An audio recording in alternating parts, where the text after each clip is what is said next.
So I just got home from the gym and I need to talk to you about what I saw because I just can't let it go.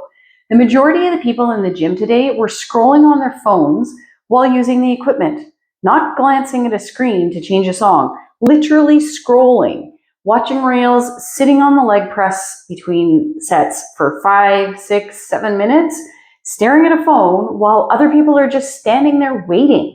And literally there are signs posted everywhere in the gym that says, do not use your phone while on the equipment. And nobody gives a damn. Look, I get it. If you're a professional who needs to be reachable, maybe you're a paramedic or firefighter and you're on call, that is different. But watching videos while you're supposed to be working out isn't working out. That is finding somewhere to scroll where your family can't interrupt you. And if that's what you need, the library is free. The coffee shop has way better snacks, and neither of them has a machine somewhere that someone else is waiting to use. But here's what pisses me off even more than the rudeness of it. You're completely wasting your time. Your brain genuinely cannot focus on two things at once. And whatever idiot came up with multitasking myth needs to actually try it sometime instead of just sitting in their ivory tower preaching it to the rest of us. What your brain actually does is rapidly switch back and forth, neither doing anything well. And when you're scrolling and lifting at the same time, you're not working out. You are going through the motions while your head is somewhere else entirely. You will not see gains. You will not get stronger. You will just be someone who goes to the gym and wonders why nothing is changing. I'm Debbie, a holistic nutritionist for 15 years, and what that means is that I look at the whole person, body, mind, and spirit. Today, we're talking about strength training, why everyone over 40 needs to be doing it, and what it actually does for your body, your brain, and why going to the gym without eating to support it is like driving on empty and expecting to get somewhere. And since I'm a nutritionist, here's the part that connects the phone thing directly to why I'm even bringing it up on this channel. Constant scrolling keeps your stress hormones elevated the entire time that you're at the gym.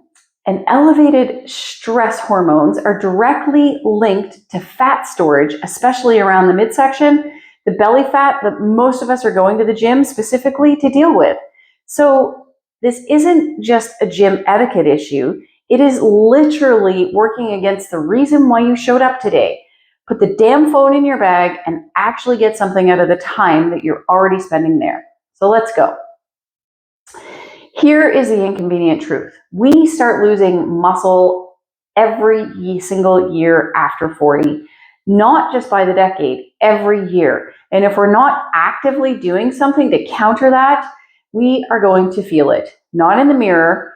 We'll feel it in our knees on the stairs, whether we can carry our own groceries, get up off the floor, live in our own homes without needing someone to do everything for us. And this is not about getting buff. Nobody is asking you to look like a fitness influencer or a bodybuilder or spend 3 hours at the gym. This is about whether you can still move, function, and think clearly at 70, 80, and beyond. Muscles keep your joints stable and protected, supports your bone density as hormones decline, and keeps your metabolism from stalling. And here's the thing that really gets people. Keeps your brain sharp. There is solid evidence that resistance training supports cognitive function, improves mood, and reduces the risk of cognitive decline as we age. It's not just a body thing, it's a whole person thing. And you do not need a gym to do this. Body weight, resistance bands, a set of dumbbells at home, going to one of those parks in the outdoors that are frequent all over the country nowadays, getting in a minimum of 2 sessions a week is enough to make a real and meaningful difference. 2. That is the floor. Not the ceiling, but the floor. Consistency over intensity always. A sustainable twice-a-week practice you actually show up for beats an aggressive program you abandon in 3 days every single time. And before anyone uses age as an excuse, people in their 80s in nursing homes are picking up resistance training and they're seeing genuine benefits from it. Muscle responds to stimulus at any age. It doesn't give a shit how old you are. It just needs a reason, which means if you're 47 or 55 or 69 and you think you've missed the window, you haven't. You're practically a spring chicken here. But we need to be honest about something. We are not moving enough. Canadians are among the most sedentary populations in the world. We sit for work, we sit to commute, sit to decompress, sit to watch other people move on screens. And we grew up outside, riding bikes, entertaining ourselves with our own actual bodies because that was the only option. And somewhere between then and now, a lot of us just stopped. We are Gen X. We raised ourselves on latchkey childhoods, figuring out the internet before there were even tutorials. We've been solving our own problems our entire lives without waiting for somebody to hand us the answer. We need to apply that same energy to this right now because the cavalry isn't coming. The generation that is supposed to be looking after us when we're old, I love them, but let's be real. They might break a nail, their phone might die, and they definitely don't know how to Google shit. We are going to have to save ourselves, and it starts with us getting off the couch. So here's the piece that gets skipped constantly and it drives me nuts. Going to the gym without eating to support it is pointless. Your body cannot build muscle and repair muscles without the raw materials to do it first. The first thing I want to address is working out fasted because there is a trend going around training on an empty stomach, and the research is pretty clear, especially for women, peri and menopausal women, that we do not get the same gains training fasted that men do. Working out fasted can actually increase muscle breakdown rather than building muscle, the exact opposite of what we came for. So you don't need a 3-course meal before going to the gym. A small snack is enough. A banana with a few walnuts, a piece of toast with nut butter, some leftovers from the night before, just enough to break the fast and give your body something to work with without making you want to vomit on the treadmill. Real food before you go. That's it. Now, let's talk protein because most people over 40 are genuinely not getting enough of it. The baseline recommendation is around 100 grams a day just to maintain muscle. But if you're actively training, you need more than that, significantly more. The research on active people over 40 puts the target closer to 1.2 to 2 grams per kilogram of body weight per day. For most of us, that means well over 100 grams on training days. And I'm not talking about protein shakes made in a lab with ingredients you can't pronounce.